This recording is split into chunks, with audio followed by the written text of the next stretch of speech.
Hello there. Welcome to the Marriage Unmasked podcast. Today we are talking about a big topic. It's all about the dark side of being married to a nice guy. And there's that song, "Nice Guys Finish Last." Nice guys, or is that a saying or is that a song? I think it might be both, but it's Okay. definitely a Anyway, saying. I know there's that. definitely that saying, right? Nice guys always finish last, and honestly, like this is probably why. And when we get into it, you'll hopefully understand more what Yes. we're talking about. Yes. I think that the first thing to really distinguish is there's a difference between being nice in a sense and being kind. There's really a big difference there. Like being nice is kind of doing whatever you need to do to make somebody else feel good. That's not necessarily kind. So nice is more about you. Being nice is about you. Being I nice think is nice about is a performance. yeah. It is.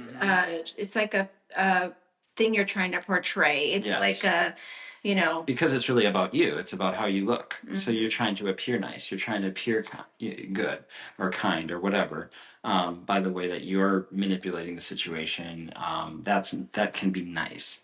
Kind is really just an authentic, hey, like I am going to really act and speak in a really loving way from an authentic, real place. Um, I think another way to say it is like there is genuine kindness, right? And then there is nice because you fear disapproval. You really yeah. fear, somebody thinking something about you that isn't great. Yeah, it comes from a place of fear. Yeah. And it's this you aren't approving of yourself and you don't feel approved of. You're looking for approval all the time. And so you show up as this nice guy. Mm-hmm. And I'm sure women can do this too, right? Yeah. No, Nobody ever talks about absolutely. the nice girl. But yeah, I mean, I think it can definitely happen on the other side, and it can happen. It maybe isn't as noticed as much, I but don't think it affects the relationship in it the maybe same doesn't. way. Yeah, because Because this really affects the wife, right? When your husband is showing up as a nice guy, it really affects the wife. yep, it affects the attraction and it affects the masculine feminine dynamic quite a bit. Yes. Yep. And it allows space for like inauthenticity to come in and all kinds of things. So Yeah, so this nice guy, fearing disapproval, is very accommodating. And that might seem really good at first, very attractive at first. Like, oh, he just lets me do whatever I want. I can say whatever I want. He doesn't ever, say anything back. But he also avoids conflict, which we talk about a lot in our Healing Your Marriage course, that healthy conflict is actually good. It is to be desired. It is very important for a healthy relationship to have healthy conflict. And so if the husband is avoiding conflict, that causes a lot of issues in the relationship. And it cheats you out of a lot of growth opportunity. Yeah. To avoid conflict. Conflict is an opportunity to grow. And if you're constantly avoiding it, you're not growing. You're just kind of kicking the can down the road over and over again and not actually dealing with some of these issues that you Kicking the can down the road over and over. I never heard that really? one. Okay. Adam always introduces me to new expressions. Anyway, the night guy also avoids boundaries, which can be really harmful to relationship as well. So this is the way that we've dealt with this, right? Adam has been the nice guy, and so how that showed up in our relationship, we just recently talked about criticism, and he really didn't set any boundaries, and that's kind of the language I learned is criticism, and so I just kept criticizing because there was never any boundary. He never said anything to me. He never talked about it. Other than complain about it. Like there's Yeah. a difference between setting a boundary and just whining about something. Yeah. Or like complaining or like kind of leaving it in the other person's court to like deal with or figure out, unless you actually set a boundary and say, this is what I'm going to accept, this is what I'm not going to accept, and being firm on that. Yeah. Um, And the other thing that's been really hard for me, and I know I've brought it up to him several times, is in the Bible it talks about how iron sharpens iron, and I think that's such an incredible gift you can have in marriage to sharpen each other, and you do that with love, but it is a gift because you know your spouse more than anyone else knows them. and you have that vulnerability and you are able to lovingly sharpen them. And I always have felt like he hasn't sharpened me, because he is too busy trying to create this false sense of peace, by being the nice guy. And how that's affected me is, and how other wives it affects other wives is, a lot of times they feel unheard, because they feel like the bad guy, always the bad guy. And I felt this in parenting as well, because he's been the nice guy as a dad as well. Sure. It shows up in all areas. And so a lot of times I feel unheard, because like just, or maybe even unseen in my pain, because I know I've talked, even if, like, let's say we're having a little conflict or something. I know my own family has, if they've been around, we used to live near my family, and they always would take Adam's side. They would always say, well, Adam, like he's this sweet little puppy dog, and how dare I have a different thought than him, or how dare I, think that he's working too much, or how dare I, because he's they, it kind of, the husband can a lot of times seem like this angel.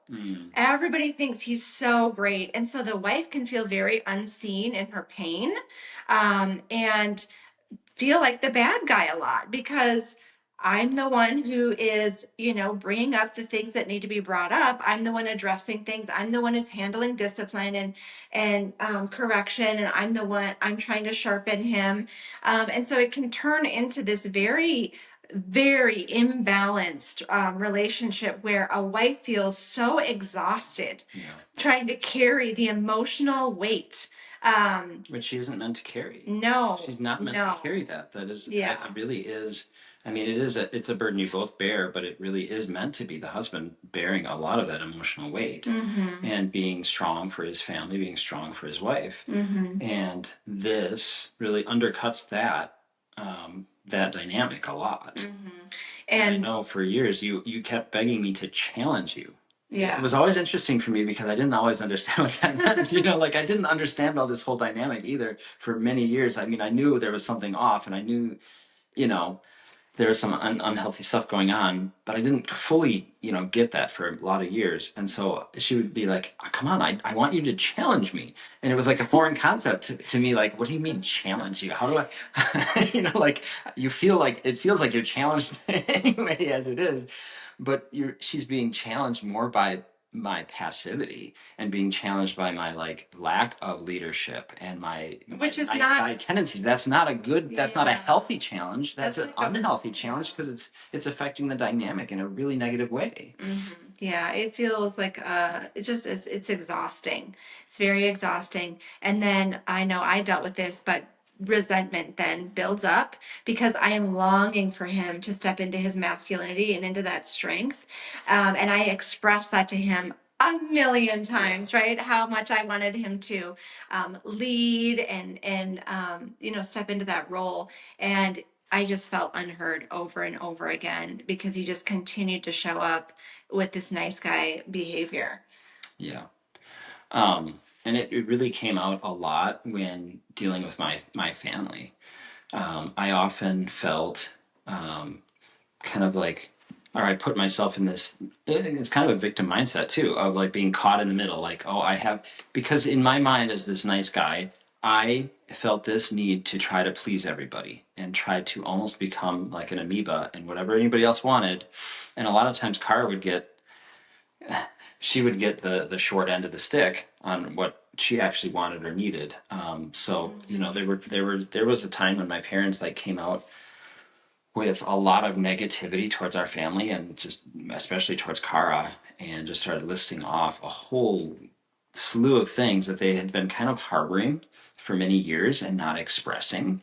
And I kind of said, well, we're real people and we want to know the real truth or something. Yeah. I opened that up, but I didn't realize that was also going to flood this dump truck load of negative, almost like a attack A personal attack. personal attack stuff that was coming out of that, and all these different accusations and assumptions that were harbored for so many years all kind of came out in a dump truck load all at once.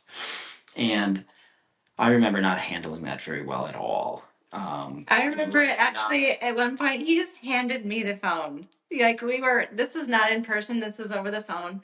And he just handed me the phone. Like, here, you deal with my parents. And I'm like, yeah, just what? not, like not, not a healthy, response, like, so I'm trying to please everybody. I'm trying to please my parents. I'm trying to like almost cater to all of this negativity instead of like realizing that my wife is really feeling certain, she's feeling under attack here. She needs me to defend her. She needs me to like stand up for her. But instead, I am so concerned about how I look. Like I am so concerned about how I feel that I make it about me and how I look to my parents. And so I shirk the responsibility of actually speaking our truth as a family to my parents, defending my wife. And it's just it's really sad actually to think about. It's sad for me to like go back there because it just a very, and it was a very big mistake, and really not wisdom, not healthy, and it caused a lot of pain really all around, and especially pain for Kara that I really regret, that I'm really sad about, honestly. Yeah. Well, and it wasn't corrected. And so it just has caused pain, more and more pain over the years. And that is really a whole nother, we could have a whole nother podcast on Sure. in-law We totally will. issues. Yeah. Yes. But that is something that is also a thing for a lot of men. With their mothers and stuff like that. That's a whole nother discussion. And that really brings me to like the whole point of like why does this happen? Why do guys sometimes become this? And it has to do with, it often has to do with certain things in childhood, and it definitely did in my case too. But there becomes sort of like this attachment to your parents. I guess, I mean, in this story that we're talking about here, where you want to have this emotional connection with your family yet, and you haven't really like left that yet, so you're still kind of almost stuck in little boy energy with your parents too, and that wasn't healthy, and that wasn't. But the whole point of the whole nice guy thing is really it takes a lot of inner healing. You have to really explore, who you are again and get down to it, because the whole thing about being a nice guy is a lot of it is, and I'll throw these terms out there because I think they're important, is like externally referenced or internally referenced. And what that means is that you're getting your sense of okay by like what's happening outside of you or what other people are saying or doing. And so a nice guy is constantly trying to manage everybody else's opinions of him. And if he assumes that he's managing everybody else's opinions in a good way, and everybody's thinking good of him, and he's appearing really nice, then he feels good about himself. But the moment people start to like criticize or whatever, or and then he goes into like kind of a panic mode because he's not feeling very strong and centered and grounded in himself and who he is, and what he really wants and where he's going in life. And so what needs to happen is he needs to really grow his identity in who he is, what he authentically wants, and what he authentically needs out of a relationship and things like that, rather than constantly looking for others and referencing himself to others for that sense of being okay. Moving from externally referenced to being internally referenced, like solid in who he is, and really able to stand on his own 2 feet and be authentic. And instead of this like self-centered, like sacrifice everything to get something from other people, like you're sacrificing what you need so that you can get this approval from other people. So you need to recover your sense of self and who you are, and you drill down really into who you are in Christ. That is essentially where you need to go. Is, oh my goodness, I am a saved, loved child of God. He has made me unique. He has made me a masterpiece. Who I am is important to him. And so to kind of rediscover who I am, what do I really truly, intrinsically want and need, and what is my identity in him, and my uniqueness in him, and really standing on that instead of just farming that out to everybody else to like as it you become this amoeba who just like or a chameleon, I guess you'd say, a chameleon who just like changes his spots, changes his colors to whatever his environment is in order to feel okay, in order to feel centered and safe. And that is really what has to change. And it takes time and it takes work and it takes growth. And some of that can be started even in our inner healing module in our course. There's a lot in there that's really helpful for kind of digging into that and growing in that and healing some of those, maybe childhood things or whatever that have kind of put this idea that you're not enough unless everybody else is happy with you. Yeah, and just realizing that your thoughts and your feelings and all the things that make you unique, they all matter. And Yeah. if you hide them, nobody gets to experience the gift that Yeah. you are. Mm-hmm. God has created you to speak up. And when we don't, when we hide that, everyone else misses out. And we also miss out on just being authentically, you know, Yeah, the and beautiful gift that God's created us to be. their marriage relationship really suffers because there's so much that you have to bring to the table, and if you're constantly just deferring, if you're constantly just like, I don't know, what do you want to do? Like Yeah. you're constantly like trying to just appear nice and let it go the other person's way and be passive in those things, all to like try to keep this,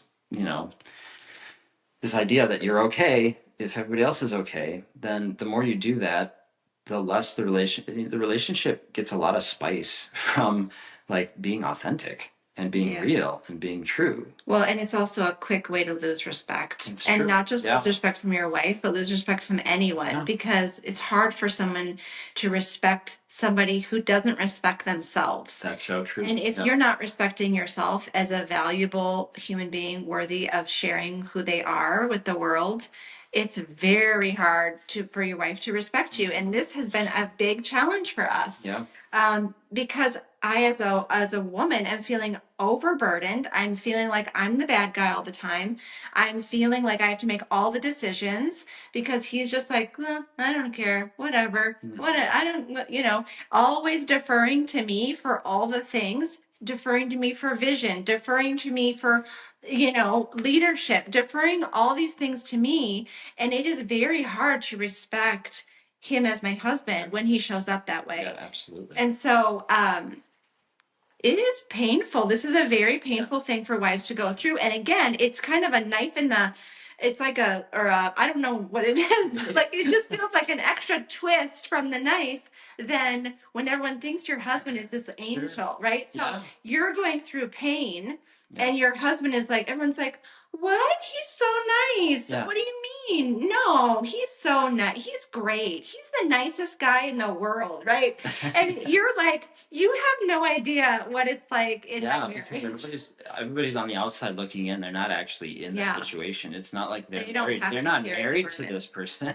They don't know what that's like. Mm-hmm. They are only getting this, like they're getting that nice guy energy. So of course, yeah, it seems nice because he seems to always be really nice to me. Yeah. But he doesn't. It's not authentic to what's going on in the actual relationship. Mm-hmm. So there are things you can do. We're not a victim in the situation, right? So wives, what you can do if you are married to a nice guy, first thing is to acknowledge his heart and his intentions, right? Adam does have a beautiful heart. You do.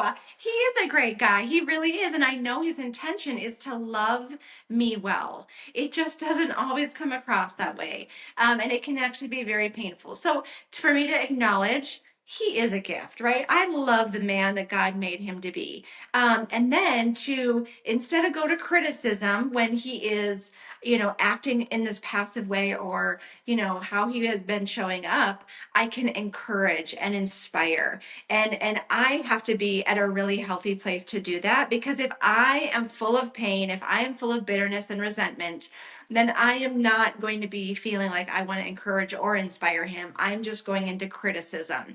And so, wives, we have to take care of ourselves. We need to surrender. We need to relax into God's strength. And we have so many amazing resources for this. I just created a 6-day challenge for wives, and it is all about this. It is when your husbands aren't changing, what do you do? And it walks you through 6 days of this beautiful surrender and getting your needs met, and being able to then inspire and encourage your husband to step into the man that God made him to be. And so to be able to do that, right? Like it might sound like, you know what? I would really love your opinion, or I'm going to let you make this decision, right? Instead of saying, you never make any decisions. I can't believe you don't have a single opinion about this. Really? Are you going to make me lead again? No, it just comes across very differently. It's a different energy. Yeah. You're able to just encourage him to step into that. And then, to really create a safe space for conflict so that it doesn't become unhealthy conflict, because I know we've had unhealthy conflict. Oh yeah, And I absolutely. don't think that has been, that doesn't inspire him to want to have more conflict, right? I think it's kind of scares him off, right? If he feels unsafe, if he feels like I'm just going to criticize and I'm just going to railroad over him, um, it's not going to be a safe space for a healthy conversation where we talk about real big issues and we both get heard, we both share our voice, right? So create that safe space Absolutely. for him to share. And that could look like, as he does share, you're really validating him. I can see why you'd feel that way, right? Even if you don't agree with his story, even if he's like, well, I really don't care, I really don't have an opinion, instead of, you know, criticizing or kind of jumping all over that, you can ask questions, you can get curious. Like, I'm curious why that is. Why don't you have an opinion? Just kind of in this different, it's a different energy that you're bringing. But it's really helpful for getting that, safe space for both of you to be vulnerable with each other. Yeah. And then to model that vulnerability, take the lead. I know you've been taking the lead in a lot of areas, right? You're good at it by now. If your husband is a nice guy and he's kind of been showing up passive. So, don't be afraid to be vulnerable, because that does inspire him to also be vulnerable. Yeah. I mean, and part of that is because it's not, like he doesn't feel safe to share. He doesn't Yeah. feel safe to, because he is constantly trying to keep the peace. That is what it's all about, is to keep the peace and to make sure that you're okay. So if you do provide that safe place, it helps him tap back into his authentic feelings and what he really wants. And I know it's funny because I know sometimes when I've been in a more vulnerable state, or I make a mistake or like trip over something. I mean, it's stuff you wouldn't think would be it would be interesting to him. He likes it. I'm trying to think of one of your examples, and you're like, I really like it when it's basically like when I'm undone or when I'm like Yeah. kind Oh, of a yeah. mess. Yeah, I And love he that when like he's a mess. he loves it. And I I'm do. like, what? But I think it's because um it because to him maybe I appear like I do have it all together, or Yeah. because I'm carrying so much, it maybe intimidates him or something. Is that I don't know if it intimidates me, but yeah, there's times when it's hard. I'd have to actually think about why that is exactly a little bit more, but it is attractive. Yeah, and Yeah. so that vulnerability, it does really, when you share your fears with your husband or you share your struggles, it actually allows him to then step in. Or if you ask him for help, right, that allows him to step up into his masculinity more. Whereas if I'm just, I'm kind of in that masculinity myself, and I am like, handling all the things, and I don't show weakness, then he doesn't see a place for him to step into that masculinity. There's not really that opening because I've kind of covered it all myself. Yeah. Yeah. So for husbands. Yeah, so for husbands, I mean, I think the first step is to really recognize that it's not healthy. Because I think there's a lie that we tell ourselves when we're being the nice guy. We tell ourselves that we're a nice guy too. Mm-hmm. So we are perpetuating this situation because we think it's actually a virtue often to be, whatever everybody else needs. So the first step is to actually recognize that it's not healthy and to be aware of it when it's happening, and the next step is to really start to heal these things. Like I said, like you go into the inner healing, you understand, drill back into who I really am, what I really want. Start to explore those things. Maybe do some things that are, self-care for you that you need to do in order to like tap back into your authentic self and to recognize when you're out of it. And sometimes you can do that when you can do that just by based on kind of your gut feelings in the moment. You have kind of an internal sense of when you're actually stomping on your own heart, when you're actually being untrue to yourself and letting it go somebody else's way. There is a certain sense that you are, I'm doing something that's not authentic right now. I'm not being true to myself. And there is an internal check there that you can kind of tap into and understand, hey, I am not being who God made me to be right now. I am being a people pleaser. I am being a nice guy right now. Mm-hmm. And so to be aware of those times and to really correct those when you're feeling them, and don't be afraid to act from your gut and to do what your gut is telling you to do and say what your gut's telling you to say. Like, God made you as a powerful, strong, person, very unique person, and that's okay. That's good. It's not something you want to just smother over and, deny your true feelings. So another thing you want to do is you don't want to be a pushover. So like, especially when somebody's coming at you with whatever, a lot of emotion, whatever, you don't want to be a pushover. You want to stand strong in who you are and speak your truth. So you can set boundaries, you can be confident, and you can actually speak your truth. You can still be kind. You don't have to just, Yeah, we don't want Yeah. we're not saying go ahead and be mean, yeah, be nasty, be over overbearing maybe. Yeah. I don't know. We're not saying be the opposite of kind. Right. We're just saying be kind and strong. Yes. And confident. Yes.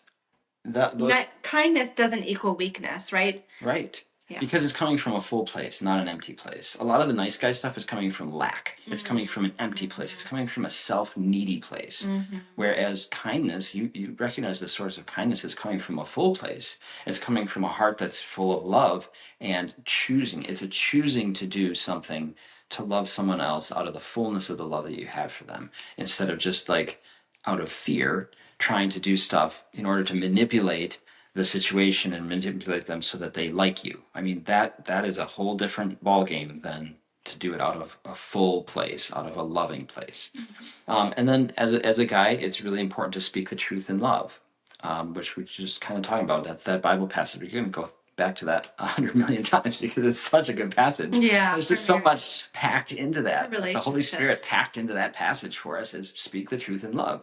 Like if we could actually embody that all the time, how many issues would be yeah, and that includes initiating deep conversations, initiating healthy conflict. Those are all important for men to do, to step up. And our challenge for you this week is to have an honest, deep conversation about how you're feeling about this topic, even, right? Yeah. Have a conversation about this, and try to create that safe space. And husbands, if you're a nice guy, try to step up and speak confidently about it. And there's also a lot of resources in our Ultimate Marriage Guide that have a lot of information on like how to heal the nice guy stuff. Mm-hmm. And if you have questions about that, get in touch with me, and I can direct you. Yeah, and men, if you are struggling with this, Adam is a great resource. You can do a coaching session with him. It's Believe me, I've been where you're at. So and it is so I have a lot to offer. Yeah, valuable for men to work with other men and for them to speak into each other and really help you to step up. There's something that happens uniquely when men push other men yes, to step up. That's so very true. We hope you enjoyed this episode. We'd love to hear your thoughts. Give us, review it, rate, comment, share your thoughts with us. We love hearing from you.